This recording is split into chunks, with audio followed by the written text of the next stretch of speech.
Eu sinceramente, eu sempre falava isso para a Dani, né?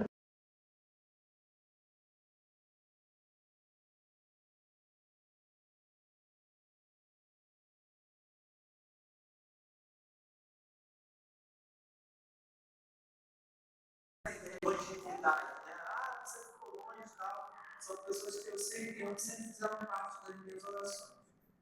Irmãos, a gente vai continuar nossa ministração sobre o reino do céu, né? Eita. Nós temos conversado sobre o reino dos céus, né? E nós juntos temos visto várias coisas sobre esse reino, né? E calma aí que minha mente já vai destravar. Deixa eu só ler aqui o início que eu ia falar. Sim. Amém, Senhor. Obrigado. É porque tudo isso acaba tirando.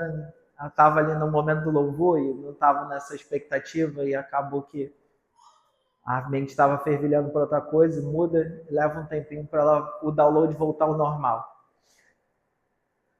Quando falamos de fé, nós entendemos que a fé ela vai além dos sentidos humanos. Eu queria dar essa introdução.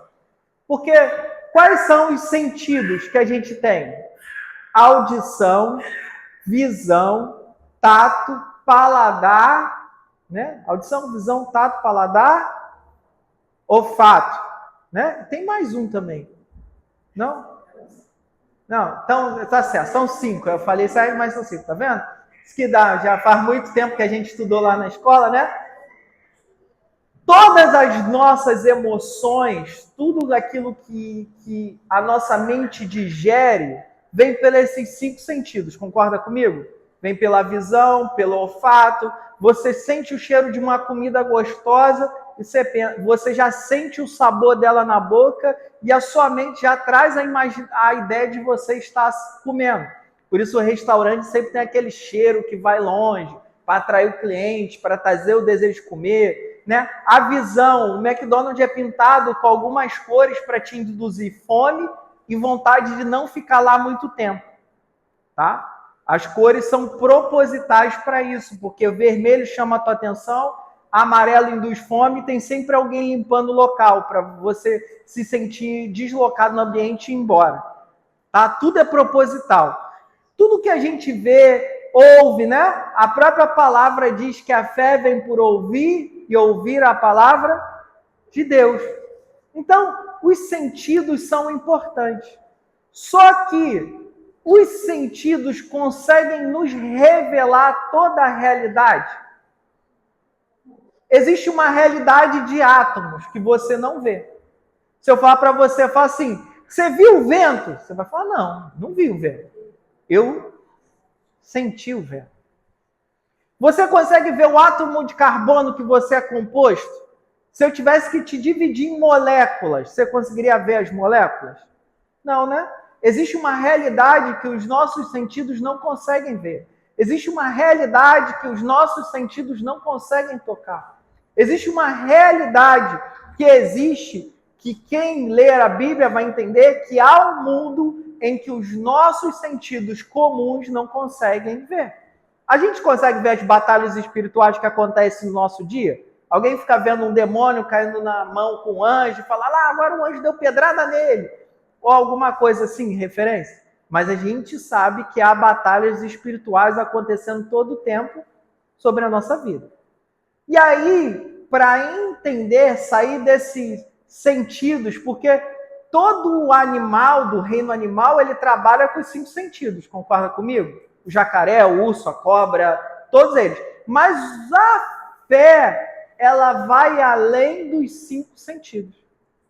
Porque mesmo não vendo, eu creio, diz o versículo. Então a fé vai além daquilo que eu posso ver. A fé vai além do que eu posso tocar, porque eu creio no Cristo ressurreto sem nunca ter tocado. Quando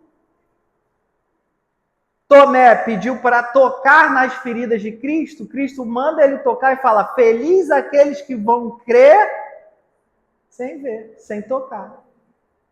Né? Abraão conquistou a terra, só peregrinou por ela, mas foi às gerações futuras. Isso foi lhe creditado por fé. Muitos profetas sonharam em ver, em tocar o Cristo messiânico, mas eles só receberam a promessa. Então, a fé ela vai além daquilo que eu vejo, além daquilo que eu posso tocar, além daquilo que eu ouço. Porque se eu me concentrar no que o mundo está dizendo, no que as pessoas estão dizendo de mim, o que as pessoas esperam de mim, você entra em paranoia. Porque todo mundo espera alguma coisa de você. E todo mundo quer que você seja o que ele deseja, que ele quer, que ele tem para ele, e não quem você é. Quando lá no trabalho, né, o pessoal percebe que eu sou cristão, eles começam a perguntar, você é pastor? Você é diácono? Eu falei, eu sou o Paulo. Não, mas Paulo, você não é pastor? Eu falei, ser pastor faz parte do Paulo, não é o Paulo. O Paulo é filho de Deus. E dentro daquela vontade de realizar a vontade do meu pai, eu me tornei pastor. Mas isso não resume o Paulo. O Paulo é marido da Daniela. O Paulo é pai do Daniel e da Evelyn. O Paulo é o Paulo, né? Que dentro dessa identidade tem o Paulo que é o Paulo. Então, antes dos títulos, porque as pessoas gostam de se apresentar com os títulos, dizer, não, eu sou pastor. Eu sou o Paulo, cidadão brasileiro, e por isso eu faço correto, e não porque eu sou pastor. Eu sempre falo que me irrita muito quando alguém bate em mim, a primeira coisa que ele fala assim, eu sou crente. Pode confiar. Calma aí, você bateu em mim, você está errado, eu só posso confiar em você porque você é crente? Se você não fosse crente, você ia fazer tudo errado? Né? Então, essa ideia de... Aí ele envergonha o evangelho, porque amanhã depois faz errado, o cara fala, ainda me disse que era crente, ainda me disse que era pastor, ainda me disse que era diácono. Mas eu prefiro que as pessoas enxerguem Cristo em mim do que eu dizer para elas que eu tenho, de alguma forma, alguma posição elevada ou alguma posição em Cristo que elas admiram. Eu prefiro que elas experimentem o pastor Paulo, porque convivem comigo, do que eu dizer para elas, eu sou o pastor Paulo. Né? Quando o Janson fala aqui o meu nome completo, pastor Paulo Malhães, para mim é ainda estranha. Né? Essa ideia. Eu sei que em alguns ambientes, quando eu vou em hospital, quando eu estou no cemitério, quando não sei o quê, eu me apresento pastor, porque aquele ambiente exige que eu me apresente para as pessoas ali entenderem o que eu estou fazendo. Em alguns ambientes, mas na maioria eu não uso essa titularidade. No meu trabalho eu sou farmacêutico Paulo, um funcionário lá igual todo mundo. Mas se alguém sentar comigo, vai experimentar quem? O pastor Paulo. Então, são coisas que vão além dos sentidos. A fé, a gente precisa entender que a fé, ela vai falar de coisas que vão além dos sentidos podem compreender. Por isso a Bíblia vai dizer que não desceu no coração do homem aquilo que Deus tem para nós. Porque entender a Bíblia, orar para a Bíblia, compreender a Bíblia, precisa de quê? Sem fé é impossível agradar a Deus. Alguns falam assim, não tem nada impossível para Deus. A Bíblia diz que tem algo que é impossível para Deus, ser agradado sem fé. Porque os que se aproximam dele precisam crer que ele existe. Mas você crê porque vê ou porque Deus fez em você esse entendimento? Foi ele que transformou seu coração de pedra em carne.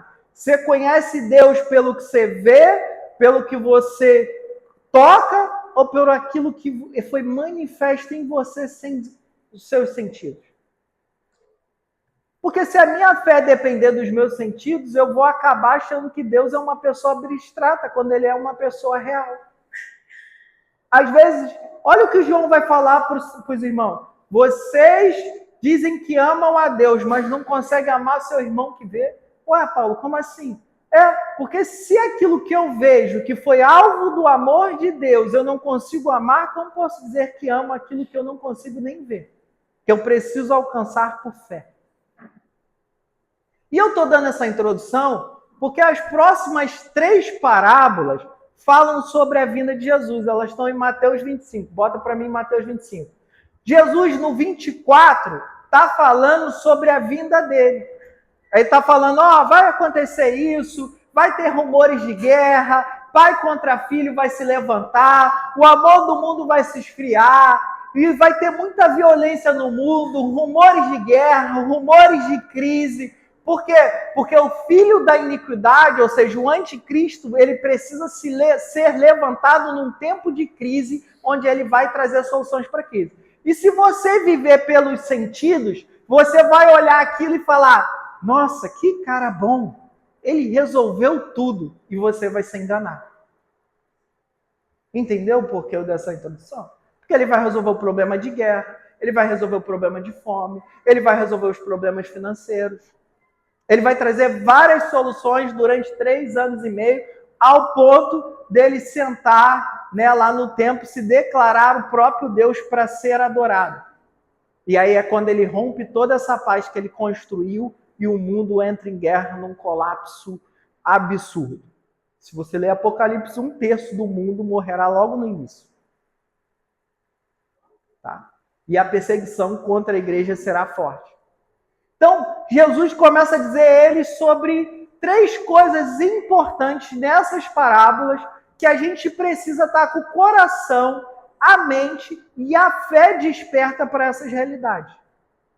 O tempo foi um pouquinho embora, eu ia trabalhar 2 essa semana, mas vou trabalhar só a primeira, semana que vem a gente vê a outra e assim por diante. O primeiro é das 10 virgens. Você conhece bastante essa história? Então o reino dos céus será semelhante a 10 virgens que pegaram as suas lâmpadas e saíram encontros com o noivo. Aí eu fiquei perguntando por que Jesus está usando essa parábola? Porque ele está falando para uma nação que tem uma cultura. Jesus não ele não era fantasioso nas suas parábolas. Ele utilizava realidades naturais para explicar coisas espirituais. Aí eu fui descobrir que em Israel, quando eu pedi alguém em casamento, era o noivado. E aí eu tinha 2 a 3 anos para construir uma casa para poder me casar. Então, por isso Maria ficou esperando José. Ela já estava desposada para José. Porque enquanto ela esperava o noivo vir buscar ela, José estava construindo uma casa. Tá? E aí, quando termina essa construção, esse noivo encontra com seus amigos, marca um dia e fala para a noiva, vou te buscar e te levar para casa. E a festa de casamento podia durar até 7 dias. Hoje em dia está difícil fazer uma festa de 5 horas, né? Imagina 7 dias de festa. Mas durava 7 dias. Porque o casamento era para cumprir o verso que diz, deixará seu pai e sua mãe e formará uma nova família, numa nova casa. Então eles acreditavam nisso literalmente. O noivo saía, construía uma casa para sua família e saía para buscar a sua noiva para morar na nova casa. Deixou o pai e mãe ambos. Às vezes era um quarto só, às vezes era um puxadinho, né? Naquela época já existia puxadinho. Mas era para tirar do ambiente dentro de casa. Então, isso, por tradição, acontecia de tarde para noite. Nunca era de manhã que ele ia buscar a noiva. Era à noite, de tarde para noite. Por isso, ela precisa estar com o quê? Lá que a gente vai com a botija de azeite, com a luz acesa. Para que o noivo saiba que ela está em casa, esperando ele. E aí, esse noivo também vai com uma procissão. Só que os amigos do noivo vão na frente. Por isso João falou, qual é a alegria do amigo do noivo? É que o noivo venha e que ele anuncie que o noivo veio buscar a noiva. Então os amigos iam na frente gritando, olha, o noivo veio, olha, para quê? Para a noiva se alegrar, se preparar, acender a luz e falar, agora eu vou me tornar esposa. E aí o noivo pegava ela com a candeia, porque já estava à noite, e os dois com aquela luz iriam para sua nova casa, que ela não sabia onde era, que ela não tinha visto até o dia que entrou com noivo. Você já viu a Nova Jerusalém? Eu não, só sei o relato de João, e o relato de João é meio esquisito. Porque você pode falar, não, porque João viu o mar como se fosse esmeralda. É o que João está vendo e descrevendo como ele pode. Se o mar é de esmeralda, eu não sei. João diz que as ruas brilhavam como ouro. Aí os crentes, tudo cobiçosos, falam, porque lá no céu o chão vai ser de ouro. Quem disse? Ele disse que viu como se fosse, porque pode ser qualquer metal brilhante. Berilo brilha tanto.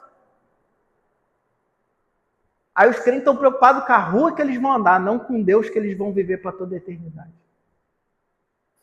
Eles estão preocupados com o tamanho da mansão. Já viu discussão de galardão? Porque um vai ter a mansão maior, o outro vai ter a mansão maior. Porque tu vai ter a casa grande, irmão. Eu sei que com essa perspectiva de pobre, né, a vida toda tem uma casa pequenininha, fala, no céu pelo menos eu vou ter uma mansão. Para quê? Para ficar limpando a mansão? Tu acha que Deus te levou para o céu para tu ficar limpando a mansão? Que não vai se casar, não vai ter filho. Então para que tu vai ter uma mansão? Ele disse que faria morada. Ninguém prometeu mansão no céu. Tá? Quer comprar sua mansão, entra no Minha Casa Minha Vida aqui na Terra e vai pagando até Jesus voltar. Bom, mas essa era a perspectiva da noiva. A espera do noivo para ir para a casa que ele queria conhecer. Para a morada que ele havia construído. Agora faz mais sentido, né? A história que Jesus está contando. E ele começa a contar. 5 delas eram insensatas e 5 prudentes. Aqui, quando a gente lê a história, Jesus já está contando o fim dela. Mas ninguém sabe, até o noivo vir, quem eram as insensatas e imprudentes. Concorda comigo? Ele está dizendo que tem 5 prudentes, 5 imprudentes, porque ele sabe o final da história. Mas se eu estivesse contando, pô, estava lá com o Diogo, fui buscar a Isabelle, né, e tal, a gente estava na perspectiva de buscar ela, não sei o quê, aí chegamos lá, encontramos um monte de dama de honra que não foi com a roupa certa, não tinha feito as coisas, a gente nem pôde levá-la para as festas.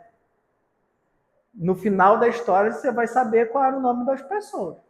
Mas Jesus já adianta que das 10, 5 vão fazer besteira, 50%. Irmão, quanto crente você conhece que faz besteira? Jesus aqui está usando a métrica de 50 para 50. E a gente ainda se escandaliza com as pessoas que pisam na bola, fazem coisas erradas. Jesus, em todas as histórias que contou, ele nunca deu 100%. Em nenhuma história de Jesus você vai falar, não, 100% daqueles vão. Nem os 12 que ele escolheu conseguiu 100%. Foi 96 ponto alguma coisa. Tinha que ter um para tirar os 100% do próprio Jesus, né? Mas ele tentou convencer o rapaz a mudar de ideia. Porque quando Cristo senta à mesa com quem vai trair ele e deixa bem claro que ele vai ser traído e mostra para aquele que está para trair que ele sabe que vai ser traído, ele está chamando aquela pessoa o quê? Arrependimento. Falando, eu sei. E o cara falando, tudo bem, mesmo assim eu vou fazer. E aí chega o momento que Judas está à mesa e aí ele fala, Satanás agora pode tomar ele.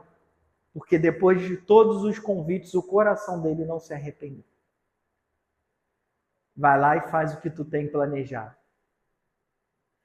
Então, Jesus deixa isso claro, mas se a gente cortasse essa parte e só botasse no final, a gente ia ver quem eram as imprudentes. As insensatas pegaram sua lâmpada, mas não levaram óleo. Olha que interessante. Elas tinham a lâmpada, elas só esqueceram de levar o óleo extra. Ou o óleo em si. Porque o óleo era para acender quando o novo estava chegando. As prudentes, porém, além das lâmpadas, levaram óleos na vasilha. Ou seja, além da lâmpada estar acesa, eu vou levar óleo extra. Vai que acontece alguma coisa a mais. O noivo demorou a chegar e todas ficaram com sono e adormeceram. Então, lembra que eu falei? O noivo falava, ó, tal dia eu vou te buscar. Podia ser das 4 da tarde até as 6 da manhã. Se a noiva já fica ansiosa hoje pro casamento, né? Briga com a família toda, se enfeita, imagina aquela época esperar o noivo, não sabendo a hora que ele ia chegar. Elas adormeceram esperando. Todas. A Bíblia não vai, Jesus não vai contar a história dizendo que as prudentes ficaram acordadas. adormeceram. Queridos, o que mais acontece conosco, e é algo para a gente se despertar, e é algo para a gente refletir, é a gente se acostumar a ir à igreja. Isso é ruim? Não. Mas Jesus quer que a gente vá além de um hábito religioso. Tem gente que você vai conversar e fala, não, eu vou à igreja. Satanás também ia lá no Santo dos Santos ver Deus. Não é o que está na história de Jó? E na congregação dos anjos, quem estava lá? Isso fez dele crente? Os espíritos imundos, quando viam Jesus, eram os primeiros a declarar que tu vieste nos atormentar antes do tempo, Filho de Deus. Ou seja, os espíritos imundos reconheceram Cristo. Quando a gente vê várias histórias de Israel, onde começou a corrupção de Israel na terra? Primeiro pelos reis, depois pelos sacerdotes. Ao ponto de Ezequiel dizer que dentro do templo os caras estavam fazendo idolatria. Deus fala para ele, o meu problema com vocês não é o sacrifício, é o coração. Por isso eu rejeito o sacrifício. Tem gente que sobe a escada lá, paga a promessa de 20 quilômetros. Na semana seguinte está batendo na mulher. Vim fazer uma promessa para Deus. Vou dar São Cosme e Damião por 5 anos. E faz todo o resto errado. Ou outras coisas. A gente tem que ter esse cuidado. Por quê? Porque pode ser que a gente adormeça na fé. Queridos, Cristo veio por causa de quem? De Deus e de mim e você. Se Cristo fez tudo isso em obediência a Deus por causa de mim e você, qual é a nossa missão na igreja? Os que estão perdidos. Primeiro, o amor deve brilhar aqui para atrair os que estão perdidos. A gente pode se acostumar com esse ambiente e adormecer. Isso resplandecerá, esclarecerá. Né? Paulo, quando escreve as Tessalonicenses, convida eles a despertar os que dormem, né? Para que eles tivessem a clareza da fé, para que entendessem o propósito que foram chamados. E todas elas dormiram. Aí tem a função do amigo dos noivos. Olha que vão gritar, esses são os amigos noivos. À meia-noite vem e ouviu-se grito, o noivo se aproximam, saiam ao encontro dele. Opa! Interessante. Elas estavam na casa esperando e agora elas tinham que sair ao encontro do noivo que está vindo. E aí Paulo escreve a carta dizendo que nós seremos levados ao noivo, entraremos na boda do Cordeiro, encontraremos com ele nos ares. Não é o que Paulo diz? Então agora a botija passou a valer mais. Porque ao mesmo tempo que o noivo está vindo me encontrar, eu preciso encontrar o noivo. E se não tem botija, como é que eu acho o noivo no escuro? Porque qualquer um que pegar na minha mão no escuro e falar, eu sou o noivo, você vai com ele. E a história continua. Então todas as virgens acordaram e prepararam as lâmpadas. As insensatas disseram aos prudentes, dai-nos um pouco de óleo, pois as nossas lâmpadas estão se apagando. Elas responderam, não, pois pode ser que não haja o suficiente para nós e para vocês. Vão comprar o óleo vocês. E aí tem uma coisa muito interessante, irmãos, que há muito tempo eu já tenho falado aqui para os irmãos. A nossa função é avisar que o noivo vem. A nossa função é alertar o irmão, desperta. Ó, prepara que Cristo está vindo. Não é salvar o outro. Quem salva é Cristo. E cada um responderá por negar a salvação de Cristo ou não caminhar na sua presença. É por isso que a gente tem procurado viver uma vida simples em igreja. Procurado viver em igreja para cada um estar no seu óleo, tendo sua função, fazendo o seu melhor. Para que ninguém falte óleo para ninguém naquele grande dia. Eu espero encontrar todos vocês juntos lá. Mas a minha responsabilidade não é te carregar para o céu, tá? Tira esse engano do seu coração. Não, é o meu pastor que vai levar. Quem vai te levar para o céu é Jesus. A minha função aqui é te apontar o caminho. A gente teve uma reunião de liderança e eu botei 2 frases ali, né? O pastor tem ovelhas. Existem ovelhas. Acho que foi isso, não foi? Não, qual foi? Né? Mas a ideia era que não existe pastor sem ovelhas, mas existem ovelhas sem pastor. Ah, não, mas tinha 2 lá e eu perguntei o que vocês entendiam. Né? Porque nós pensamos de forma diferente, queridos. Queridos, o pastor está lá e ele precisa de ovelhas. E ele vai chamar as ovelhas. E as ovelhas vão atender esse chamado. E esse pastor vai cuidar das ovelhas. Aqui não ouvirem o pastor, o que vão ficar? Pelo caminho. E aí a ovelha pelo caminho vira alvo de quê? Do predador, do inimigo. E aí elas conversaram sobre isso. O que as imprudentes foram fazer? Na hora que o noivo está chegando, elas resolveram fazer o quê? Comprar o óleo. Assim, agora eu vou comprar. Eu estou vendo que o mundo está acabando. Jesus voltou. Saindo elas para comprar óleo, chegou o noivo. E as virgens que estavam preparadas entraram com ele para o banquete nupcial. E a porta foi fechada. Mais tarde chegaram também as outras e disseram: Senhor, Senhor, abre-nos a porta. Ele, porém, respondeu: Em verdade vos digo que não as conheço. Portanto, vigiem, pois vocês não sabem a hora e nem o dia. E aí, queridos, a gente precisa entender algo que é fundamental nessa parábola. Alguém aqui sabe o dia e a hora que Jesus vai voltar? Não. Mas eu preciso ficar preocupado com o dia e a hora que Jesus vai voltar? Só vive preocupado no dia e a hora de que você vai ser cobrado de alguma coisa quem vive no crime. Você já percebeu? É o bandido que está preocupado a todo momento se a polícia vai invadir. Mas você, trabalhador, se a polícia vir, você não está fazendo nenhum crime. Você já viu quando alguns lugares que chega a polícia, sai um monte de gente correndo? Aí você olha assim, mas ninguém aqui está fazendo nada de errado. Talvez, você não sabe, talvez na consciência. Né? A frase que o policial sempre pega alguém que saiu correndo, né, de uma blitz é: por que você fugiu se não estava fazendo nada de errado? E aí a resposta que Jesus está dizendo isso: olha, para que você não fique com medo do dia que Jesus faz, trabalhe todo dia como se Jesus fosse voltar hoje.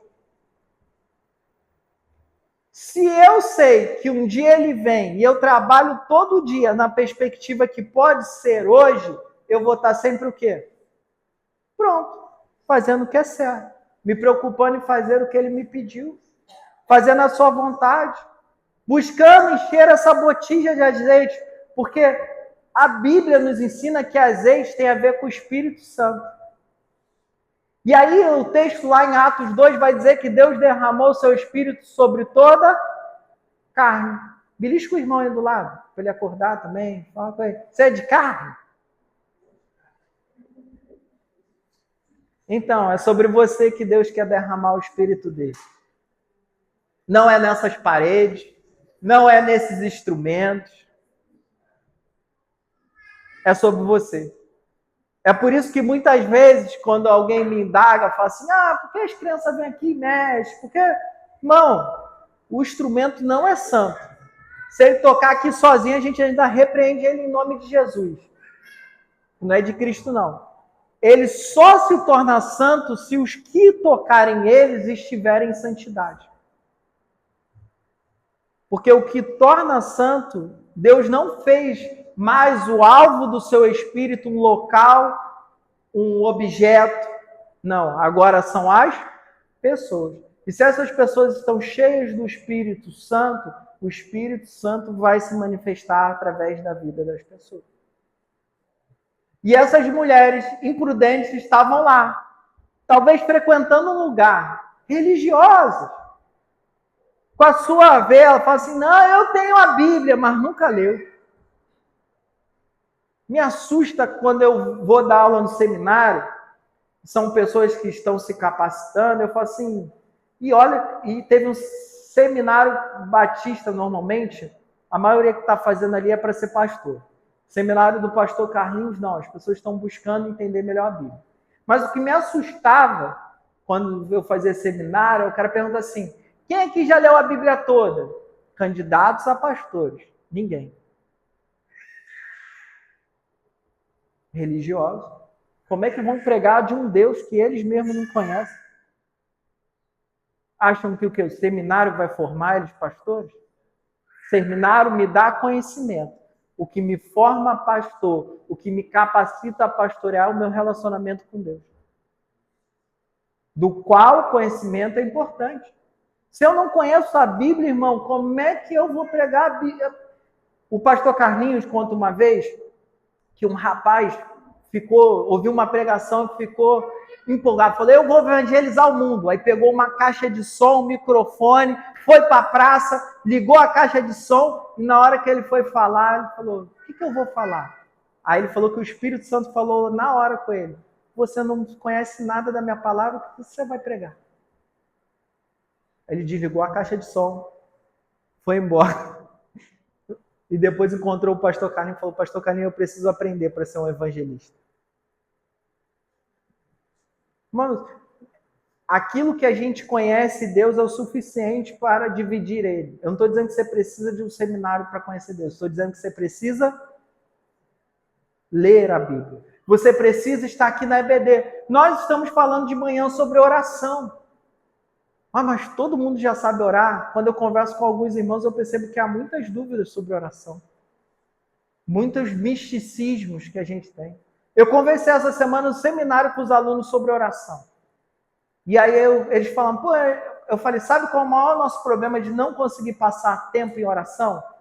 Que a gente acha que quando a gente vai orar, a gente tem que convencer Deus a fazer a nossa vontade. Quando a gente vai orar, a gente acha que está falando de alguma forma com uma pessoa que não se importa com a gente. Se você olhar a oração como uma conversa e você conhecer quem você está conversando, a sua oração vai se alongar. E se nesse diálogo de oração você guardar um tempo para ouvir, a sua oração vai mudar. A oração, ela foi feita para mudar o nosso coração e não de Deus. Por isso não adianta dizer para Deus, eu determino. Deus, eu determino em nome de Jesus que essa porta vai ser aberta. Aí Deus fala lá, meu filho, quem és tu, filho do homem? Comedor de pó, tirador de barata. Para me determinar a fazer algo. É diferente quando o homem diz, Senhor, no teu nome eu profetizo que essa porta vai ser aberta. Porque ele sabe que Deus abriu aquela porta. Ele está dizendo que no nome de Cristo aquela porta foi aberta. Por isso que a nossa geração falha no seu momento de profecia, no seu momento de discernimento espiritual, porque ela quer obrigar Deus a fazer o que ela pensa. Ela não está dizendo que Deus quer fazer. Por isso, quando a gente via os milagres, era muito simples para eles. Traz o doente. Eles oravam. O doente foi curado? Glória a Deus. O doente não foi curado? Glória a Deus, porque Deus não quer curar esse doente. E ponto. Tinha essa indagação, será que faltou fé em mim? Oh, Deus não quis.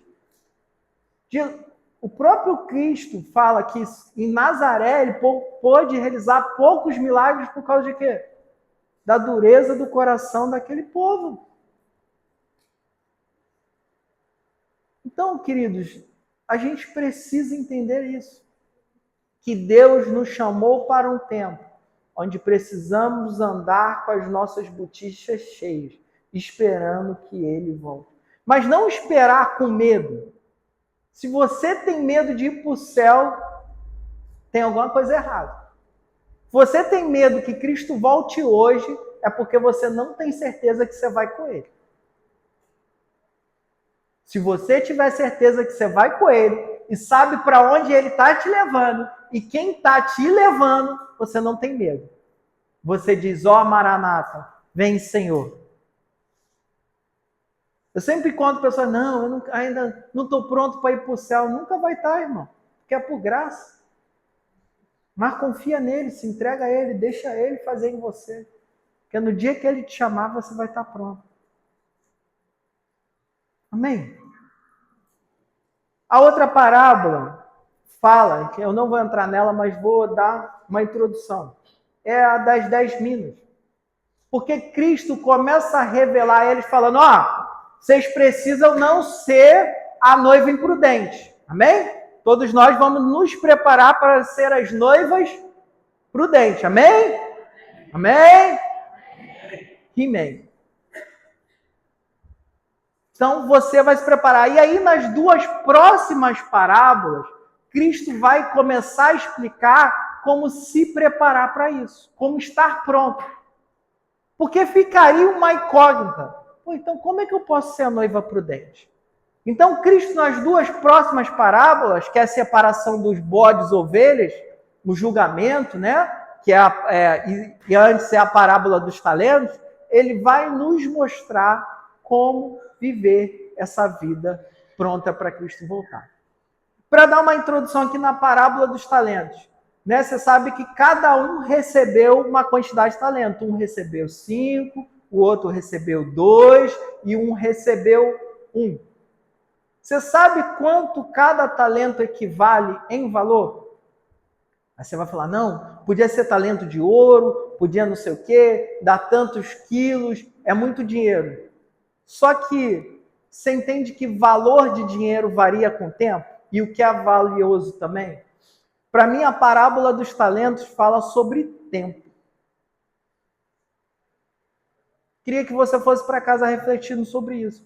Porque um talento é equivalente a 16 anos de trabalho naquela época. Ou seja, para alguém acumular um talento, seriam 16 anos de trabalho. E aí isso começa a nos revelar que para viver aquilo que Cristo nos chamou, nós precisamos entender e remir o nosso tempo. Nós precisamos nos comprometer com aquilo que Deus nos deu de mais importante, a vida. Porque eu posso ser rico e morrer amanhã. Eu levo o quê para o túmulo? Eu posso ser o cara mais famoso do mundo. Eu levo o quê para o túmulo? Eu posso ser o homem mais poderoso, com um botão explodir o mundo todo. Mas se amanhã eu morrer, eu não levo nada disso para o túmulo. Então, o bem mais precioso que você tem, irmão, é vida, é tempo. E como você, eu quero que você reflita essa semana, tem remido esse tempo. E semana que vem a gente vai falar sobre isso. Remido esse tempo para manter a sua boticha cheia. Porque lembra, ele convida as noivas a falar, vocês não estão com boticha cheia, vão lá comprar, vão lá negociar, para que agora que só que elas tinham perdido, aquelas prudentes prepararam, compraram, se desenvolveram, se envolveram, o quê? Antes de acabar o tempo. Esse é o nosso tempo. Ano que vem nós estaremos trabalhando a ideia de capacitação. Ano que vem nós todos juntos estaremos lendo o Novo Testamento 2 vezes. Se você não conseguiu nos primeiros 6 meses, você vai ter mais 6 meses. O pastor faz questão de dar prêmio. O pastor não incomoda em perder dinheiro desde que você leia a Bíblia. Ao contrário dos outros, né? Mas é outro assunto. Mas não se incomoda porque eu quero que você leia a Bíblia, porque uma igreja saudável conhece a Bíblia e facilita o pastor a pregar. Isso cura, salva, porque o que cura, salva e liberta é o quê? A palavra de Deus. Por isso, todo domingo expomos aqui a palavra de Deus. No que vem, estamos nos preparando para isso. Estamos preparando para dar agora um passo mais à frente nos PGMs, que é tentar alcançar vidas. Esse ano a gente entendeu como funcionava, o que funciona, o que não funciona, como melhor nos organizarmos, os dias, os horários, as casas, as pessoas, entender que tipo de liberdade temos, vamos para receber novas vidas. Mas eu preciso que você entenda que o tempo da volta de Cristo está à porta. Para alguns, pode ser amanhã.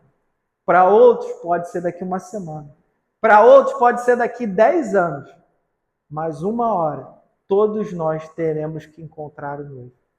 E você, vai encontrar ele com a botija vazia ou com a botija assim? Amém? Não fique com essa cara de triste. Eu quero te alegrar. Porque para você que é crente fiel, você está falando, Jesus, vem logo, que eu não aguento mais esse mundo. Quero deixar tudo aí. Amém? Vamos cantar um louvor? Eu queria convidar a igreja a cantar um louvor hoje, que reflete esse nosso desejo. Eu navegarei no oceano do Espírito. Amém?